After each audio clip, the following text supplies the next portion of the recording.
আজ আমরা সকলেই প্রায় দেখা যায় যে মা কিংবা বাবাকে যখন 100 টাকা কিংবা 500 টাকা দেওয়ার পালি আসে, তখন আমরা সকলেই চিন্তা করি যে আমার মাকে 100 টাকা দেবো, মাকে 500 টাকা দেব। এটা চিন্তা করি। আমি শুধু দিব কেন?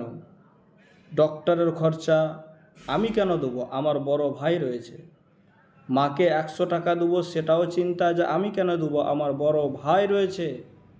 সুবহানাল্লাহ। চিন্তা করুন, যেই মা 10 মাস 10 দিন নিজের গর্ভে রেখেছে, সেই মা কতই না কষ্ট করে আমাদেরকে এই দুনিয়ার মুখ দেখিয়েছেন। সেই মাকে আজ আমরা সুবহানাল্লাহ বড় হয়ে যাওয়ার পরে 100 টাকা দিতে গেলেও আমাদেরকে চিন্তা করতে হয় যে শুধু আমি কেন দেব? আমার তো আরও অনেক ভাই রয়েছে, তারা দিবে। কখনো এটা করবেন না। কেননা সে মা যদি জন্ম না দিত, এই দুনিয়ার মুখ এবং আজ যে আমি ইনকাম করেছি বা ইনকাম করতে আছি, এটাও মায়ের বা দৌলতে, মায়ের সদকাতে, মায়ের ওসিলাতে, এটাও আমি আজকে মায়ের সদকাতেই করছি।